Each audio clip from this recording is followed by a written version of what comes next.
pour les 5 ministères, donc les 5 services, les 5 diaconats. En grec, il n'y a qu'un mot.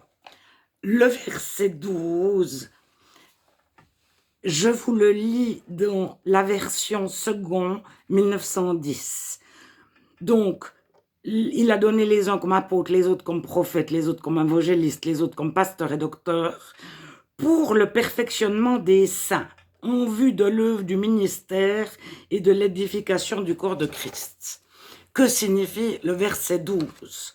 Alors, second 21, donc la Bible de Genève, qui a été éditée après 2000, il parle de former les saints aux tâches du service, aux tâches du ministère.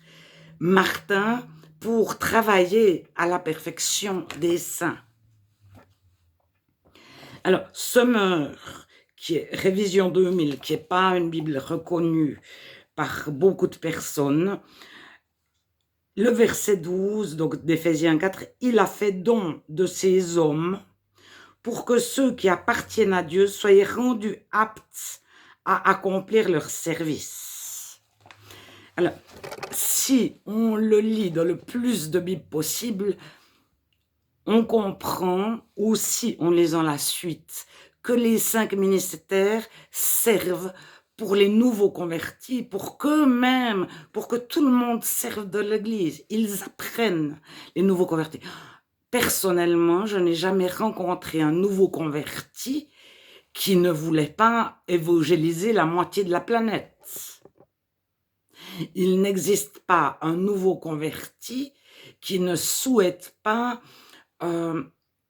servir, mais d'une façon importante, auprès des pauvres, des personnes âgées, des prisonniers, des intellectuels, etc.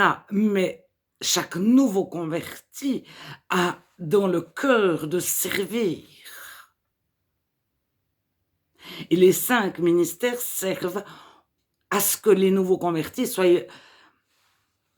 cadrés, c'est marqué, qu'ils ne soient pas emportés à tout vent de doctrine.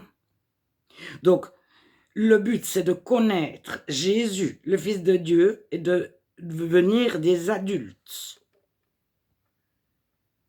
De cette manière, nous ne sommes plus des petits enfants ballottés à tout vent de doctrine, à toutes sortes d'enseignements, à la merci des manipulateurs. La vérité dans l'amour, nous grandirons à tout égard vers celui qui est la tête, Jésus.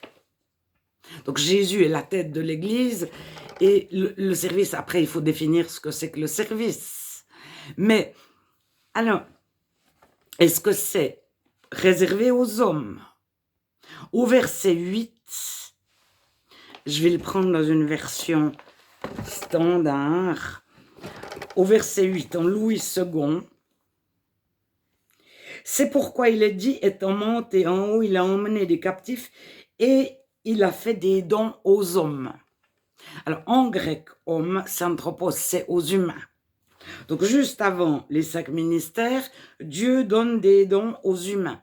Alors, la Bible second 21, S21, a relevé chaque fois qu'il y avait anthropos, elle a traduit par humain ou par une personne, sous-entendu hommes et femmes.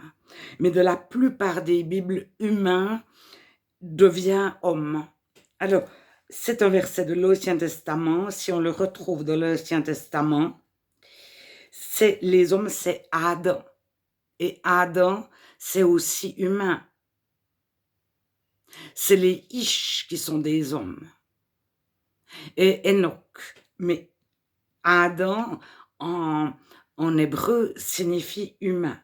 Donc, juste avant les 5 ministères, Dieu fait don aux humains. Alors maintenant, les prophètes, ils prophétisent tous en 1 Corinthiens 14 de l'Église. Les évangélistes, qui ne sont pas des évangéliques. On peut être évangéliste sans être évangélique.